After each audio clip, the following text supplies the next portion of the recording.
Welcome to Veterans Day at the Vietnam Women's Memorial. Are you guys from Michigan? Or is that guy just a Michigan State fan? You Michigan State fan? You know, these people from Ohio State were just here. Ooh. You know, and I work at the University of Maryland, and I must admit we just beat Michigan State, but that may be the only game we win. So think of us tomorrow when Ohio State's beating us. It's so good to have you here.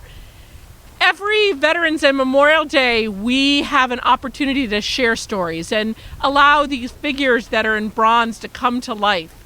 And you'll get a chance throughout this morning to meet some extraordinary people. I would remind you that we have a few more speakers, and at 11 o'clock, we have an amazing performance of a theater company out of New York that was with us once before and is back again, and that will be just quite extraordinary. And at 1 o'clock at the ceremony at the wall, you'll get a chance to hear our beloved Debbie talk about her time in Vietnam and how she's come to be in relationship with the man of her life, Doug Moore, as well. So you'll get a chance to hear about small miracles that happen every day, and particularly here. I'm so honored to introduce these next two folks to you. You're going to have a chance to meet Joe Montgomery when he tells you about his organization and the organization he chairs, Operation Honor.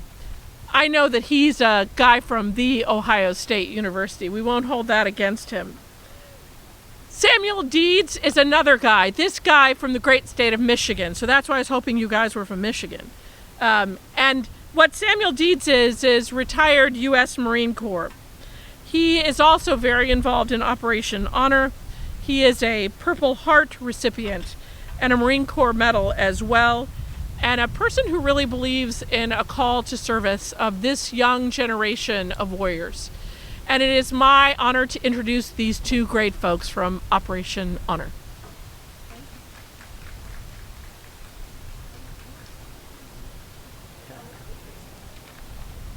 Thank you, Marcia. Thank you very much.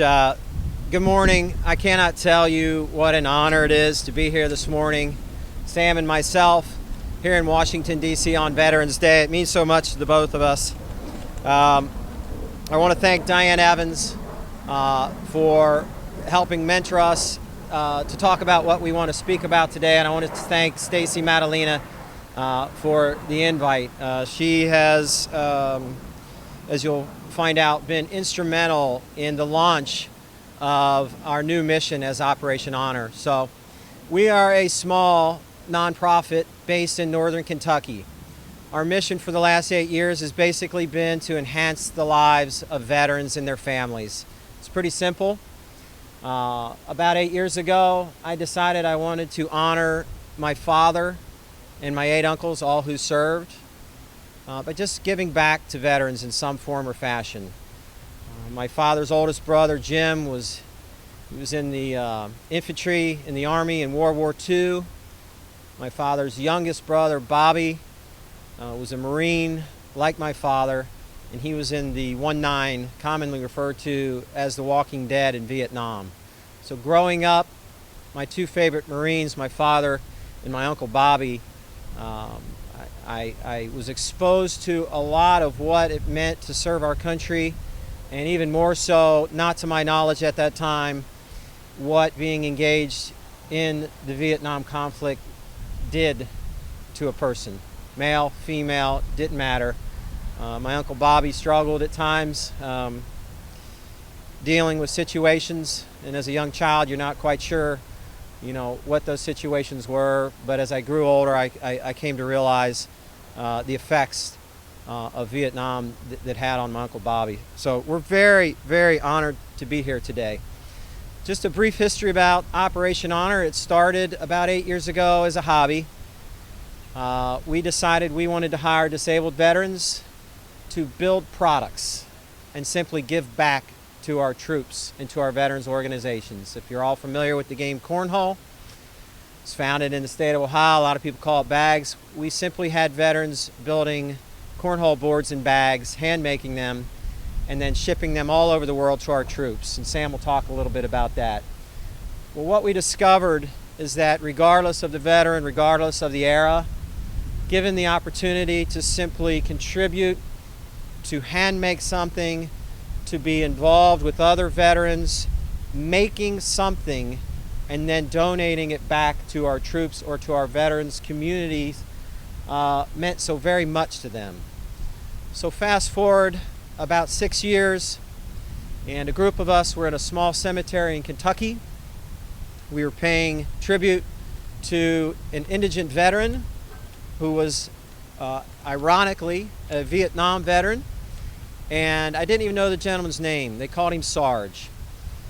And after the ceremony, there was a handful of us there. We walked into the community center at the cemetery and asked the director there, how often do they bury an indigent or a homeless veteran? And he said quite often, and walked me into a room, and there were 15 burial flag cases sitting around this conference room, all with veterans' burial flags in them. And he says, go ahead and take a look. We write as much as we know about that veteran on the back of each flag case, in case a family member ever comes to claim that flag. So as I started picking them up and reading the names, the date they passed, what little information they had, my eyes drifted down and my heart started to drift down, because on every case that I picked up and read something about that veteran's burial flag in that case, there was a sticker about yay big that said "Made in China" right below that. And I thought to myself, I didn't say anything that day, but I thought, I understand the world economy, I understand the world we live in, but there's something wrong with this. And that day I decided that we were going to do something about that. That was November, I believe. In February, we decided to become a 501c3 public charity, rebrand into Operation Honor, and we started our mission to have veterans hand-making burial flag cases for our veterans and our veterans cemeteries. So Sam Deeds, who Marcia spoke about, was our first disabled veteran. He basically helped me get Operation Honor off the ground. He's been instrumental. He's an American hero. He won't call himself that, but he is. He's a Marine. And I would like for him to just tell you a little bit today about his story, about his experiences, and about what he feels every time he sits down with a group of veterans or even by himself to make a product that he knows is either going back to his comrades or going to a veterans organization. And now as we launch our burial flag place program, actually hand building a case that a veteran's burial flag will be laid to rest in. So, Sam? Joe, thank you. As Joe said, my name is Samuel Deeds. I'm a retired gunner sergeant from the United States Marine Corps. I served from 1997 to 2011 when I was medically retired. Joining the Marine Corps is something I always wanted to do, just the way they carried themselves, the uniform. I mean, who doesn't like a good set of dress blues? I mean, sorry to the other services, but you can't beat the good set of dress blues. So, joined the Marine Corps, and my first deployment was in 1998 to Okinawa, Japan. Spent 4 months there, 2 months in Korea, and then came back to the States. A month later, I deployed to Port-au-Prince, Haiti, where we saw our first, I guess, combat operations. Haitian-on-Haitian violence, nothing towards the United States, but we were there for humanitarian aid, humanitarian support. Got selected for recruiting duty, spent 3 years on recruiting duty in the northern Kentucky, Cincinnati area from 2001 to 2004. 9/11 happened, and I wanted to get off recruiting duty in a bad way to get back to the infantry. Marine Corps infantry is probably the hardest job outside of special forces you can have. So I left recruiting duty in 2004 after a successful 3-year tour, and I find myself back in Port-au-Prince, Haiti. Civil unrest. The president down there, Aristide, had fled the country, and it was full-blown combat operations. We went from peacemaking to peacekeeping to humanitarian aid, and then roughly a year later I deployed to Iraq. 67 days I got sent home. On February 20th, 2005, I was involved in my first improvised explosive device blast. I was less than 5 feet from the blast. Had a grade 2 concussion, hearing loss, and small shrapnel, but I was able to stay in country. Less than 30 days later, I was involved in my second IED blast. This time it was much larger. There's a 155 shell buried on each side of the road in a set of rock piles, and they were command detonated. They watched us as we walked down the road. I went back to warn 2 of my Marines that there was a possible IED in the road and that they needed to leave. I waited for them to clear the area, and as soon as I turned, the device was detonated. It threw me 25 feet, and I don't remember much after that. I remember waking up in the hospital bed, bloodied. My tan camo uniform from my waist down was maroon. Now, here I am, 42 surgeries and procedures later, all me. But that's not the worst of it. It's what's called shell shock, battle fatigue, now it's post-traumatic stress. I was a gunnery sergeant in the Marine Corps, and I didn't think I had a problem. Growing up, I wasn't for sure, but I knew my grandfather was in Vietnam, never talked about it. But I would see the anger outbursts every now and again, and I just thought, oh, he's just a crusty old man, doesn't know what he's talking about. But then I saw those traits in me. And then one night, my son, who is 10 now, came into my bedroom, and I was having nightmare, flashback, whatever you want to call it, and I came out of bed with my knife. And I had a 108-pound German Shepherd who at the time bit my arm, and I punched him 3 or 4 times and told him to lay down, but he never stopped until I called him by his name, Achilles. And at that point, he realized I was awake. And then that was that point. Sorry. With my 1.5-year-old son standing at the end of my bed and a knife in my hand, to realize I needed help. But like a lot of veterans, you don't want to go see a doctor who have read things in books. They don't understand what you've been through or what you're going through. So I had a couple of my Marines who in 2006 were sent back, and now we have this Wounded Warrior Battalion where you're taking the guys out of their job and send them to a place where they can heal. And I'd go over there and talk to them, and they were angry because they couldn't be in the Marine Infantry anymore, or they were getting kicked out or medically retired. But I'd go over there and talk to them and listen to them and realize the more and more I listened, the more and more I talked, the better it made them feel. So I decided, well, let's see if this works for me.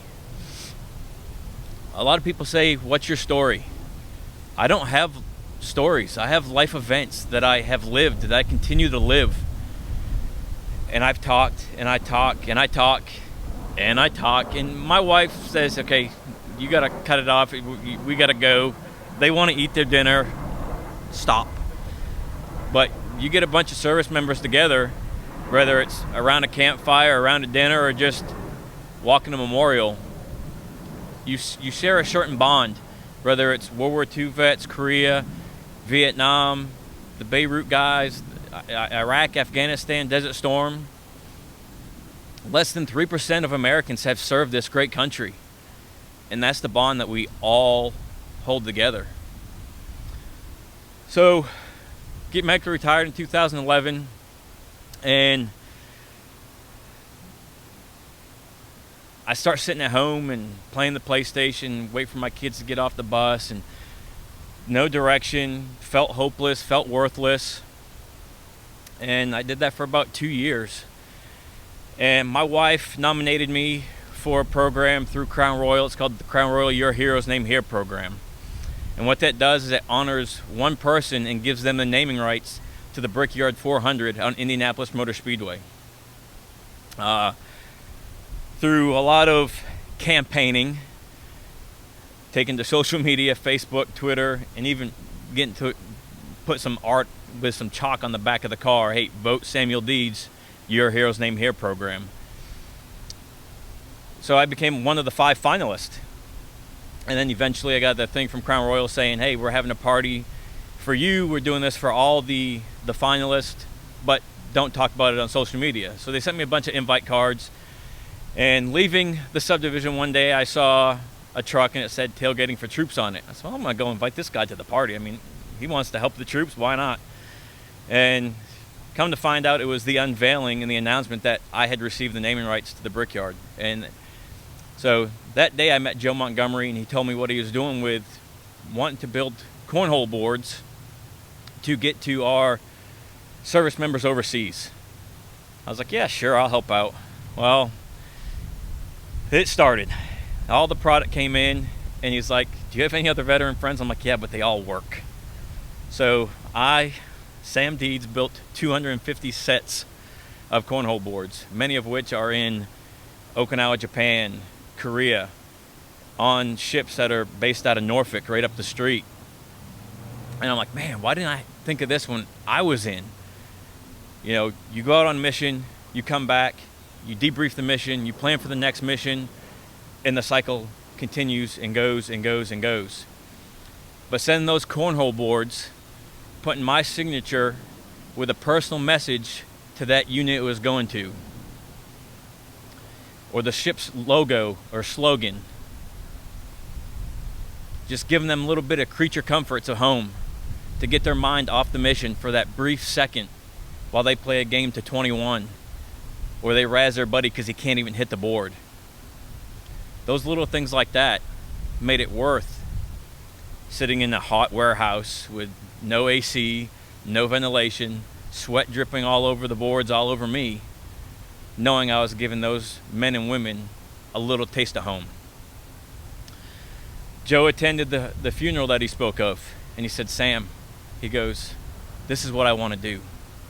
I want to build burial flag cases and donate them to our veterans' cemeteries, or sell them so not another veteran's flag is going in a made-in-China case. I said, sure, why not, Joe? Let's make it happen. Joe made it happen. And just yesterday, the Marine Corps birthday, we delivered our first 6 cases to Arlington National Cemetery. We're going in there now. You can either buy the case or go onto our website, operationhonor.org, and order a case. And a veteran will hand make that case, from the initial cut to the back, to the last time of that back going on, and that veteran signing his name, handcrafted by, and that signature to the back of that case. And now another veteran's flag needs to go into a made-in-China case.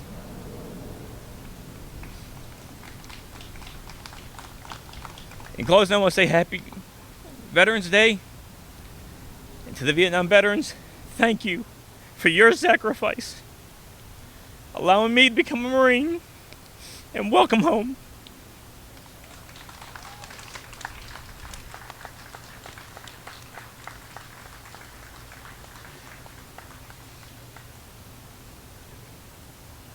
Well, Sam's little 8-year-old boy is same as my little 8-year-old boy, and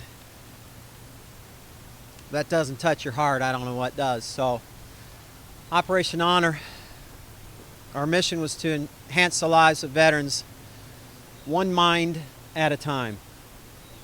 And that resonates with what Sam just spoke of.